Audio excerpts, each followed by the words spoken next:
여러분 안녕하세요. 오랜만에 강의 영상으로 돌아왔습니다. 지금부터 이제 올리는 동영상은요. 제가 이제 11월 말경에 크루즈 선박에 타서 거기 탄 승객들을 대상으로 한 일련의 강의를 진행할 예정이거든요. 그러니까 외국인들이 많은데 그 강의를 위해서 준비한 영상입니다. 강의 영상입니다. 오늘 첫 번째는요. 몸, 마음, 세상의 살림살이 이렇게 정해봤습니다. 잘 와닿지 않는 분이 있을지 모르겠습니다만은 우리가 살림살이라고 하면 다 알잖아요. 살림살이 그러면은 우리가 집안 살림살이, 나라 살림살이, 또 회사의 살림살이 이렇게 얘기하는데 사실은 우리는 우리 몸부터 살고 살리고 있다는 겁니다. 그래서 우리는 산다고 살이라고 할 때는 굉장히 수동적인 것이 될 수 있겠습니다만 살린다고 그럴 땐 좀 능동적인 의미가 되겠죠. 그래서 그런 것들 이제 몸이라고 하는 것을 중심으로 이제 살림살이를 얘기할 건데요. 가만히 생각을 해보면 몸이라고 하는 것과 우리 마음이라고 하는 것을 또 떨어질 수가 없어요. 그렇죠? 그래서 몸과 마음을 붙여서 생각을 하자. 또 그렇게 또 생각을 해보니까 우리가 몸과 마음이라고 하는 것은 또 이 세상 속에 존재하고 있단 말이죠. 그래서 이 세상에 여러 인연을 먹고 살아가고 있다는 것이죠. 그래서 결국은 몸과 마음이 하나이고 또 그것은 세상과 떨어지지 않겠더라 하는 생각을 하게 된 거죠. 그래서 몸과 마음과 세상이 어떻게 살고 어떻게 살리고 또 한 걸음 더 나가면 어떻게 앓는가 하는 얘기를 할 건데요. 알이라고 하는 말을 좀 제가 썼어요. 이건 이제 다른 데서 많이 말씀드렸습니다만 우리가 안다고 하는 것과 비슷한 뜻입니다. 우리가 suffer from 이렇게 하잖아요. 영어로 견뎌낸다라고 하는 건데요. 사실은 견뎌내야만 또 그것을 잘 살아낼 수가 있는 거죠. 그래서 이성복 신임 같은 분은 알아낸다라고 해서 고통을 알아낸다 그랬거든요. 살아낸다라고 하는 말을 하지만 알아낸다고 하는 말을 잘 안 쓴단 말이죠. 근데 그렇게 쓸 수가 있다고 하는 얘기를 좀 오늘 하려고 합니다. 그래서 살림살이, 몸의 살림살이, 마음의 살림살이, 또는 세상의 살림살이, 또 이건 나중에 다라고 하는 말로 썼어요. 다살이라고 하는 말을 썼거든요. 이제 이건 뭐 다라고 하는 말도 있고요. 가깝다고 하는 뜻도 된다고 그래요. 그래서 다살이 그러면 우리 사회생활을 의미하는 거라고 볼 수가 있습니다. 내용은 이렇게 했어요. 그래서 몸, 마음, 그다음에 세상을 이렇게 구분을 해봤거든요. 그래서 첫 번째 몸 얘기를 할 거고요. 그다음에 이제 마음, 세상 얘기할 겁니다. 몸 얘기에서는 몸이 진정 나의 것인가 아까 말씀드렸잖아요. 몸과 마음과 세상이 하나라고 하는 것.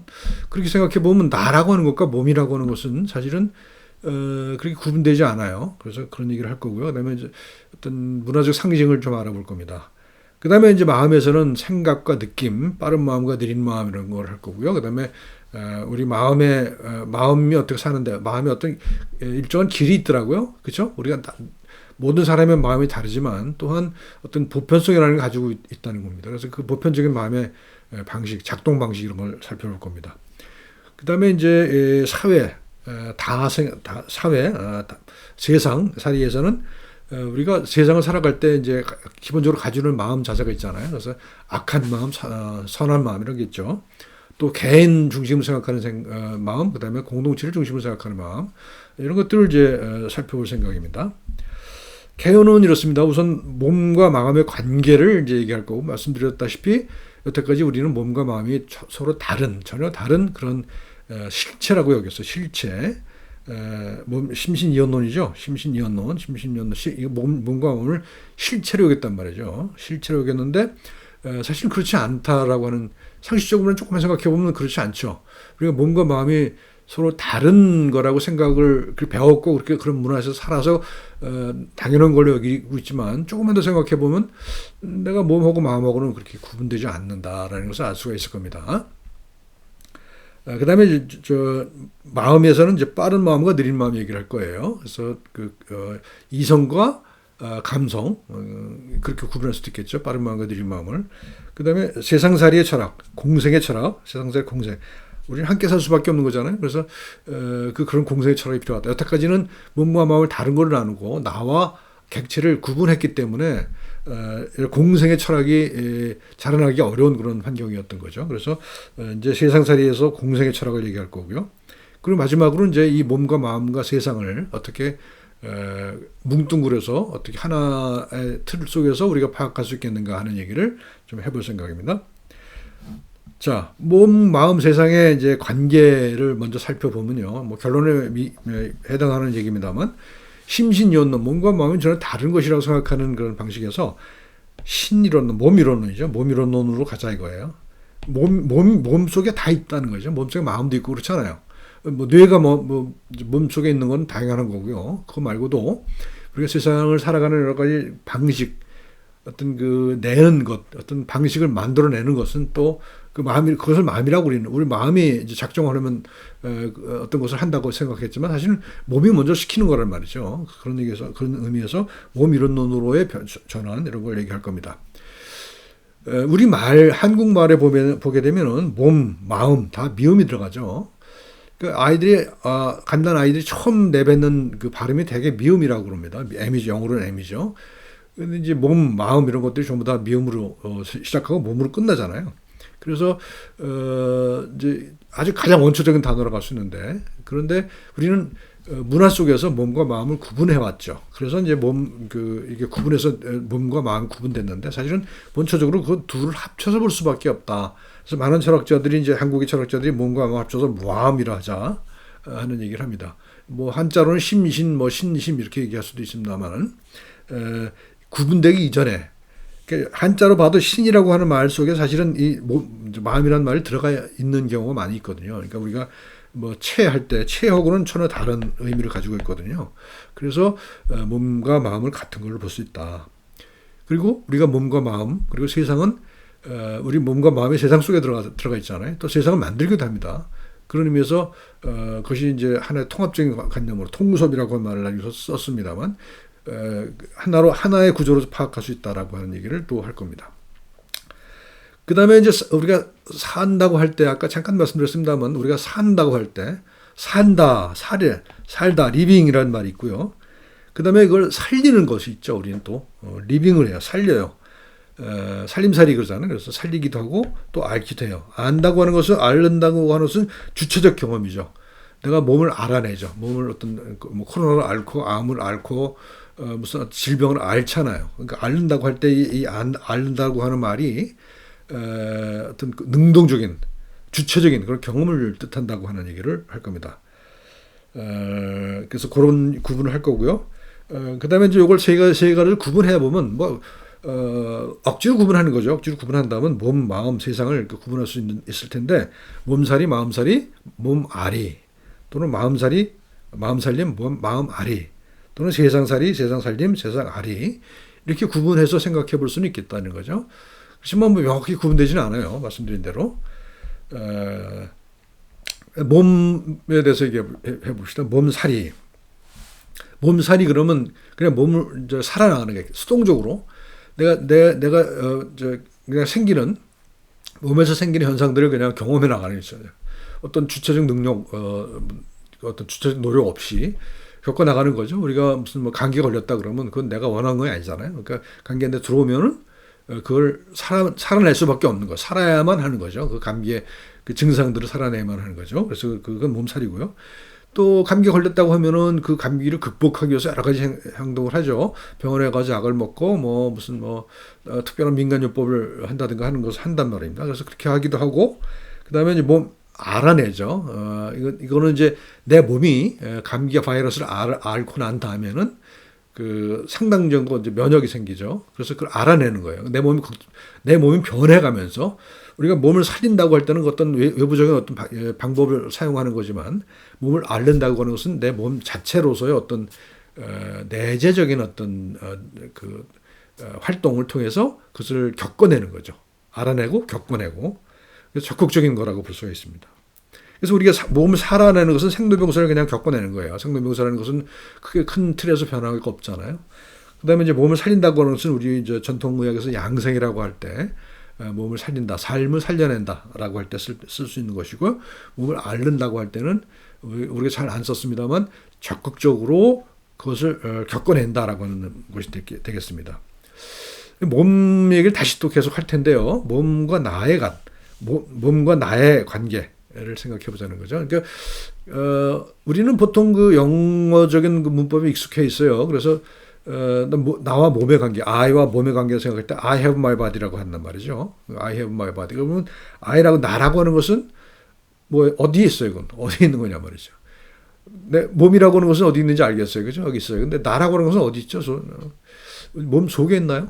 어디 있는 건가? 그러니까 내가 몸을 가지고 있다 그러는데. 그러면 나라고 하는 존재는 어떻게 되느냐는 거죠. 그래서 이런 것이 이제 우리가 근대 문명을 이끌어온 그 철학이지만 우리가 이제 21세기를 지나면서 반성해 봐야 될 그런 우리가 검토되지 않은 전제들이라는 겁니다. 그러니까 나와 몸의 관계라고 하는 것을 다시 한번 검토해 보자 하는 것이 오늘 말씀 중에 포함되어 있는 겁니다. 그다음에 이제 많은 철학자라든지 그 몸의 관계에 대해서 고민을 했을 거 아니겠어요? 그래서 그 중에 하나가 이제 그 살아가는 몸 또는 lived body라는 말을 써요. lived body, 살아온 몸, lived body, 살아온 몸. 그러니까 경험을 간직한 몸이죠. 그러니까 내 몸이라고 하는 것은 몸 속에 마음도 들어있는 거죠. 그러니까 경험이라고 하는 것도 같이 들어있는 거라고 해요. 그래서 할 때 나는 몸을 살아간다고 얘기하죠. 삶의 주체인 동시에 대상이죠. 내가 몸을 살아가요. 그러니까 살아가는 주체도 나고 그 대상도 나죠. 근데 나는 또 뭐냐? 나는 바로 몸이에요. 그러니까 몸이 바로 나죠. 사실은 정체성의 문제가 될 수 있어요. 그래서 나는 몸이다가 됩니다. 그래서 이렇게 세 가지 동사로 문장으로 설명하자면 나는 몸을 가지고 있다 해서 나는 몸을 살아간다를 거쳐서 이제 나는 나의 몸이다라고 되는 거죠. 내가 바로 내 몸이다라고 하는 얘기를 할 수가 있어요. 근데 생식적으로 보면 이해가 되시죠? 그런데 우리는 또 어떤 학문적으로 또는 뭐 논리적으로 생각해 보면 이건 모순이라고 느끼는 경향이 있어요. 그러니까 이게 이제 우리가 극복해야 될 그런 거라는 거죠. 그다음에 이제 그림을 보시죠. 이제 왼쪽 거는 이제 우로보로스죠. 뱀이 자기 꼬리를 물고 있어요. 자기가 자기를 이제 물고 있는 거고. 두 번째 그림은 너무나 유명한 애셔라고 하는 화가의 그림이죠. 손이 손을 그리고 있어요. 그려지는 대상이 어떤 것인지 또는 주체가 어떤 것이 구분이 없는 거죠. 대상과 주체 구분이 없어요. 메이븐스띠 같은 것들도 그렇죠. 안과 밖에 구분이 없죠. 이런 현상들을 우리가 생각해 보자는 겁니다. 그래서 이 몸이라고 하는 것은 이런 존재로 생각해 보자는 겁니다. 나는 몸을 우로보로처럼 내가 내 몸을 먹는 건 아니지만 물고 있는 건 아니지만 내가 내 몸을 만들죠. 그렇죠? 거기서 나와 몸의 구분이 과연 있을 수 있는가 하는 얘기를 하는 거고요. 마찬가지입니다. 애쉬의 그림을 통해서 봐도 나는 내가 내 몸을 만들고 또 그 만들어진 몸이 다시 나를 만들고 그래서 몸과 마음이 일체가 되는 거죠. 그리고 안과 밖이 메이블스티를 이제 빗대어 생각해 본다면 내 몸은 뭐 이렇게 내 피부를 경계로 해서 내 몸과 내 몸 아닌 것으로 구분된다고 생각할 수가 있습니다만 조금 더 생각해 보면 생태적인 관점에서 생각해 보면 또는 너무 간단하게 우리 몸에 붙어 살고 있는 미생물만 생각해 보더라도 우리 피부에 살고 엄청나게 많은 그 미생물이 살고 있다는 거 아니에요? 그러면은 그 구분이라는 게 뭐냐라고 하는 얘기를 할 수가 있는 것이죠. 우리 장 내에는 엄청나게 많은 미생물들이 살고 있죠. 그래서 그 미생물들이 사실은 여러 가지 질병을 일으키거나 우리 몸을 변화시킨다는 증거들이 점점 많아지고 있습니다.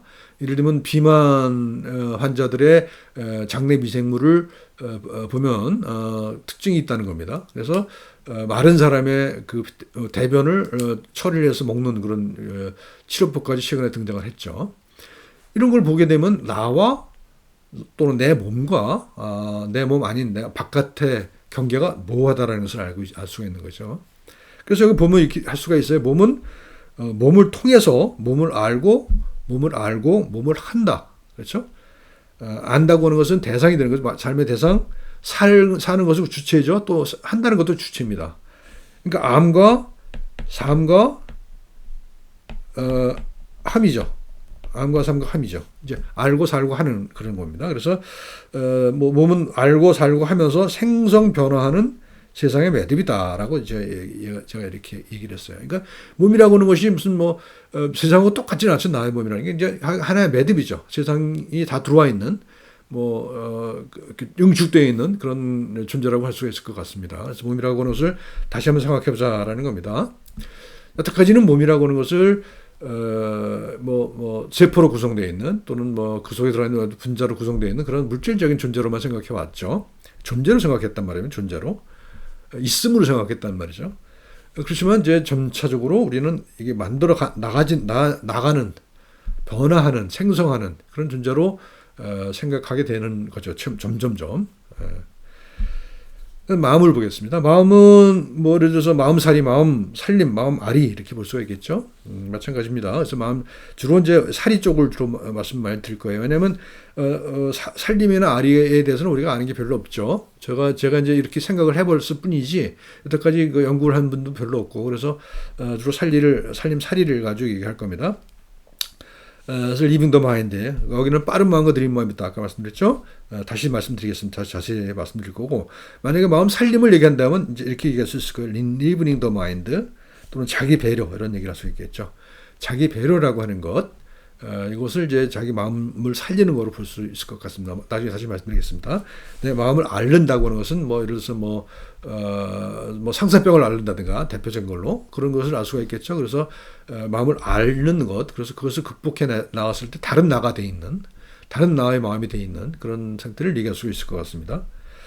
자, 마음의 두 가지 길입니다. 이건 철학적으로 봤을 때 이제 서양의 근세 철학자 두 사람을 등장시켜서 말씀드릴 수가 있을 것 같아요. 한 사람은 데카르트라는 사람이고 한 사람은 스피노자라는 사람입니다.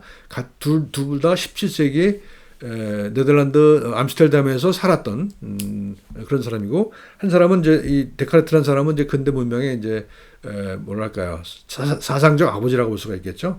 너무나도 많이 알려진 나는 생각하는데 고로 존재한다라는 말을 한 사람이죠. 그러니까 생각과 존재를 구분을 했어요. 생각과 존재를 구분했죠. 그리고 생각함으로 존재한다라고 했어요. 인과관계를 묶어버렸죠. 이 사람은 몸과 마음을 전혀 다른 식체로 여겼음에도 불구하고 이걸 둘을 연결시킬 수밖에 없었던 거죠. 그래서 뭐 본인도 알고 있었다고 그래요. 그래서 생각이라고 하는 것을 중심으로 인간 존재를 구분한 거죠. 이 생각이라고 하는 것을 우리 코기토라고 이제 라틴어로 표현하죠. 반면에 같은 시기에 같은 그 도시에 살았던 스피노자 같은 사람은 정반대는 아니지만 전혀 다른 생각을 하죠. 이 사람은 뭐라고 얘기하냐? 마음은 몸의 관념이다 그래요. 마음은 몸의 관념이다. 그러니까 생각함으로 존재하는 것이 아니라 몸과 마음이 서로 연결되어 있는 거죠. 이미 연결되어 있는 거죠. 구분할 수 없을 정도로.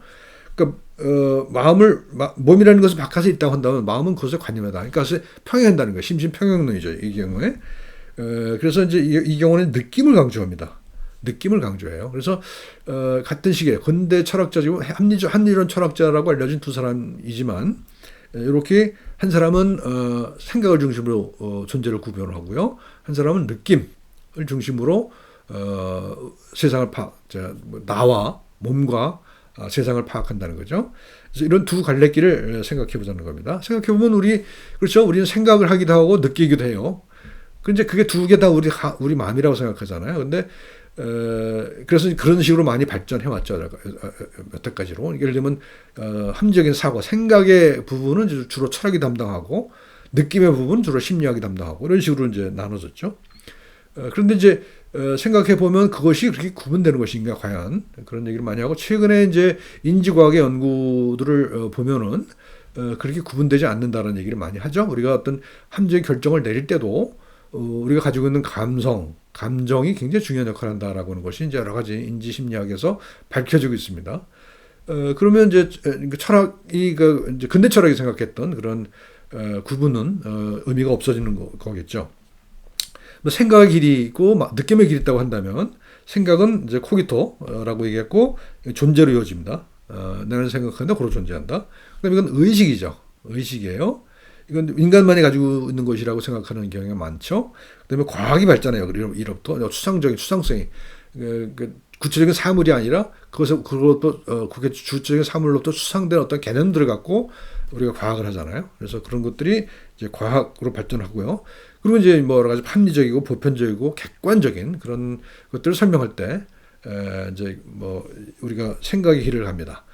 느낌의 길은 뭐 우리가 뭐 항상 느끼는 거잖아요. 우리가 뭐 슬프고 기쁘고 화나고 뭐 노엽고 뭐 이런 거 많이 있잖아요. 이런 것들이 이제 느낌의 길인데 이거 어디서부터 오느냐?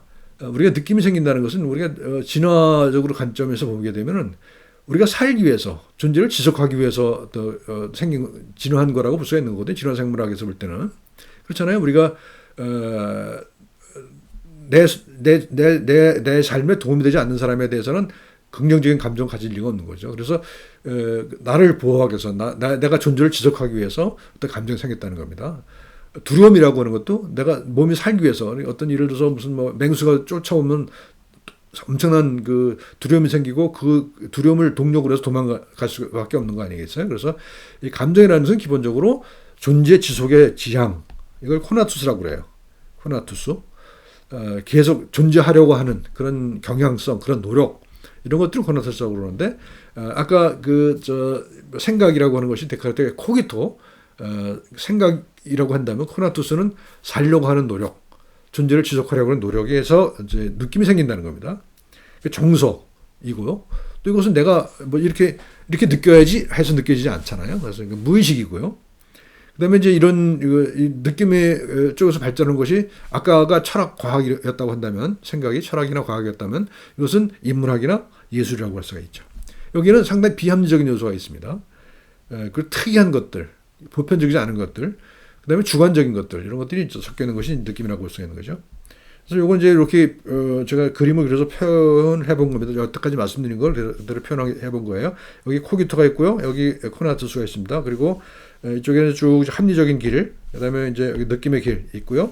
이것이 이제 결국은 이제 여기는 이제 합리적인 결과, 여기는 비합리적이지만 특이한 그런 결과도 있고, 그걸 갖고 알고 살고 한다는 거죠. 이런 겁니다.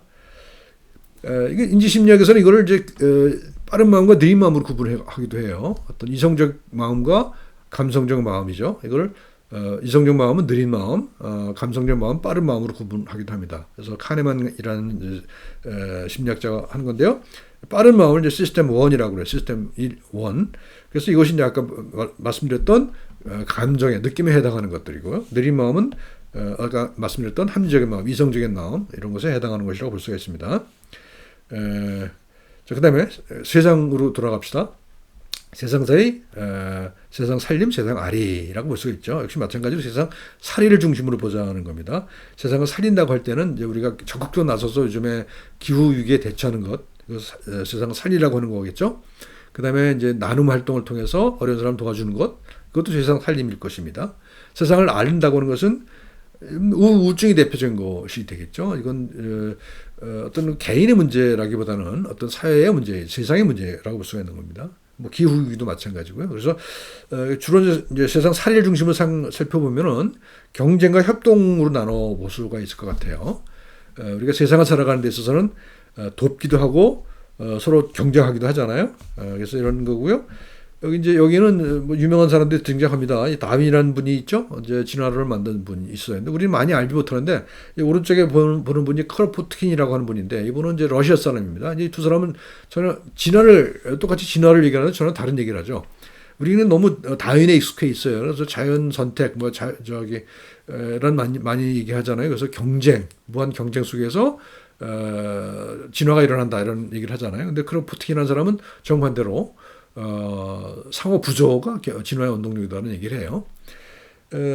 크로포트킨은 러시아 사람이고요.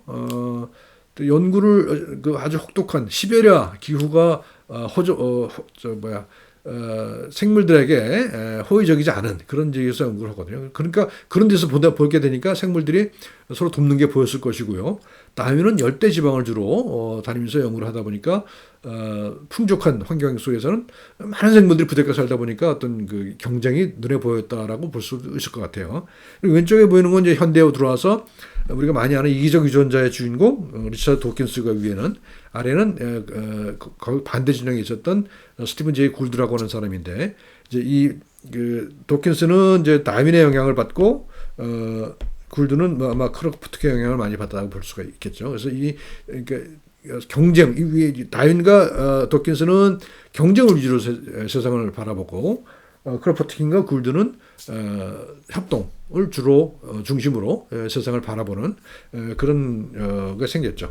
우리가 많이 알고는 아담 스미스의 보이지 않는 손이라고 하는 말이 있지 않습니까? 근데 이건 뭐 그냥 자연 상태에서 내버려 두다 보면 자연적으로 질서가 생긴다, 이런 뜻이잖아요. 근데 사실은 이것도 상당히 왜곡된 측면이 있다고 그래요. 그래서 아담 스미스가 쓴 이 국부론에는 보이지 않는 손이라는 말이 나오지만 그게 그렇게 강조된 것은 아니라고 그럽니다. 그러니까 우리는 그걸 이제 보이지 않는 손이 모든 것을 질서를 만드니까 그냥 내버려둬야 된다라고 하는 식으로 그냥 너무 일방적으로 가버리지 않습니까? 근데 아담 스미스의 본래 의도는 그것이 아니었다라고 하는 것이 최근 경제학자들의 주장입니다. 그래서 이 보이지 않는 손이라고 하는 논리가 이기적 유전자라는 논리로 이어진 거죠. 그러니까 이 유전자는 이기적일 수밖에 없어. 그러니까 내버려 두게 되면은 우리가 이제 이 사회 질서가 생기게 돼 있어라고 하는 거죠. 그러니까 자유방임적인 그런 이제 이데올로기를 지지하는 그런 이론으로 되어 있습니다. 그래서 아담 스미스의 보이지 않는 손과 리차드 도킨스 이기적 유전자라고 하는 것이 그런 그 경향이 있다는 겁니다. 하지만 최근 들어서는 이제 그 논리를 뒤집는 여러 가지 주장들이 나오고 있죠. 뭐 이기적 유전자에 대항해서 이타적 유전자라는 말도 나오고 있을 정도죠. 그러니까 같은 현상을 놓고 보더라도 어느 측면을 보느냐에 따라서 다른 게 보인다는 거죠. 그래서 도킨스의 눈에는 이기적 유전자가 보였겠지만 또는 뭐 매트 리들리 같은 그런 과학자 눈에는 그것이 서로 돕는 걸로 보였다는 겁니다.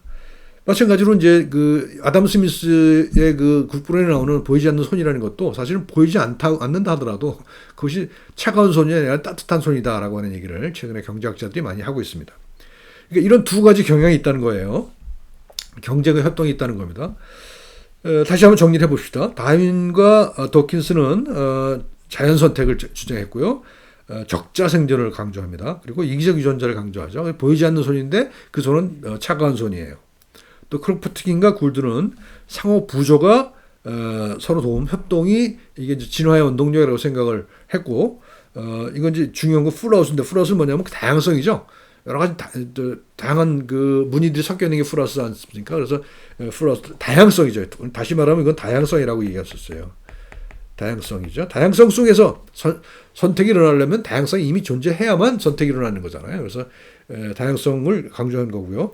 그 다음에 이제 보이지 않지만 따뜻한 손이라고 하는 걸 강조했어요. 이렇게 경쟁을 강조하는 것과 그다음에 협동을 강조하는 이런 것이 있는데 사실은 우리가 근대에는 그걸 둘로 나눠서 생각할 수밖에 없었고 두 진영이 엄청나게 싸웠죠. 지금도 많이 싸우고 있는 것 같긴 합니다만 그렇지만 사실 그거 싸울 일이냐 하는 얘기를 하는 거죠. 그래서 경쟁과 협동은 상보적으로 공진하는 거 아니냐. 우리 마음 속에는 내 몸 속에는 경쟁의 마음도 있고 협동의 마음도 있지 않습니까?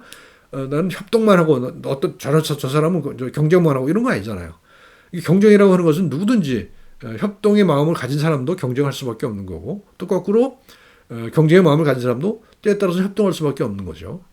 이런 명확한 현실을 우리 너무 도외시했다는 거죠. 현실을 잊어버리고 너무 이렇게 이분법적으로 생각했던 경향이 있다고 생각을 합니다. 사실은 우리 동양 전통에서도 춘추전국 시대에도 이미 성선설과 성악설이 있었죠. 하지만 이 순자나 맹자, 성선설과 성악설을 주장한 맹자와 순자도 똑같이 사실은 학설은 다르지만 결국은 유교 사상가죠. 유교 사상가고 그래서 그런 뭐 인의예지를 강조한 거죠. 그러니까 맹자는 의의를 강조한 거라고 한다면 순자는 예를 강조한 거죠. 그러니까 악하든 선하든 간에 본성이 그 길러내고 한 사람은 선을 길러낸다 그러고 한 사람은 그 악을 억제한다는 거죠. 그래서 그 사실은 뭐 차이가 없지는 않습니다만 그렇게 큰 차이가 있는 건 아니라고 생각할 수 있어요. 또 같은 시기에 고자라는 분은 이런 얘기를 했어요. 성무성악설을 했어요. 그러니까 선하지도 악하지도 않다. 이게 사실은 현실에 가까운 거 아닌가 싶어요. 그래서 우리는 다시 이런 생각으로 돌아와야 되지 않겠는가. 우리는 본성 그대로 산다라고 하는 얘기를 하고 싶은 거예요. 다시 정리하면 이렇게 됩니다. 동양에서는 성선설과 성악설이 있었어요. 그렇지만 말씀드린 대로 이제 성무선악설이 이제 있었고 나왔고 나중에. 근데 서양에서는 아까 말씀 안 드렸습니다만 토마스 호흡스 같은 사람이 그죠? 만인에 대한 만인화 투쟁을 얘기했잖아요. 그래서 결국 사회 계약을 얘기했죠. 루소라는 사람도 사회 계약을 얘기했습니다만 이 사람은 전혀 다른 뭐랄까 인간은 본성이 착하다라고 하는 것에 근거해서 사회 계약설을 얘기했어요. 그러니까 두 사람 다 사회 계약설을 얘기했지만 악과 선으로 인간의 본성을 구분했었던 겁니다. 그리고 현대에 들어오게 되면 아까 이제 리차드 도킨스 아까 그런 말씀 안 드렸습니다만 이제 에드워드 윌슨 같은 사람이 사회생물학을 주장해서 우리는 생물학적 본성 그러니까 이기적 본성이죠. 이기적 본성을 가지고 태어나고 그것이 그 본성이 우리 사회를 구성한다. 우리 사회의 지선을 만든다 하는 주장을 했고 또 이제 반대편 진영에서 그렇지 않다. 우리 문화가 인간이 이제 세상을 만들어간다 하는 주장을 문화 결정론을 주장했어요. 그렇지만 이것도 역시 마찬가지로 대립적인 개념이기보다는 상보적인 서로 도와주는 서로를 구성하는 그런 것이라고 할 수가 있을 것 같습니다. 그래서 이제 뭐 정리하자면 태어난 그대로 삶을 살자. 태어난 그대로 삶 우리는 착하기도 하고 악하기도 하고 또 뭐 여러 가지 느낌도 가지고 있지만 또 합리적으로 생각하기도 하고 뭐 이런 어떤 우리가 이 대립적인 가치로 봤던 것을 사실은 상보적인 것으로 파악할 필요가 있겠다. 그래서 선악의 이분법을 넘어서자라는 거고요. 그랬을 때 제대로 된 어떤 세상을 살아갈 수 있겠다고 생각하는 거고. 그다음에 이제 아까 코나투스와 코기토를 얘기했잖아요. 사유와 존재 지속. 코나투스를 중심으로 가자라고 하는 겁니다. 그래서 이거 실존적인 어떤 그 진정성, 실존에 충실하자. 생물학적인 것부터 출발해서 그것을 이어지는 그런 것으로 하자라고 하는 주장을 하는 겁니다. 그래서 보면 이제 물질과 다음론이 얽혀 있는 것. 이건 이제 오늘 설명 안 했습니다만, 요새 이제 신유물론이라고 하는 철학 사조에서 그렇게 얘기를 합니다. 그래서 우리는 물질과 정신을 전혀 다른 걸로 생각했습니다만, 사실은 그렇지 않다. 그것이 서로 얽혀 있다라고 하는 주장들을 최근에 많이 하고 있습니다. 그 다음에 환경과 유기체가 서로 상호작용한다는 것도 우리는 중요한 것이요. 그 다음에 개체와 공동체도 마찬가지입니다. 대립적인 것이 아니다.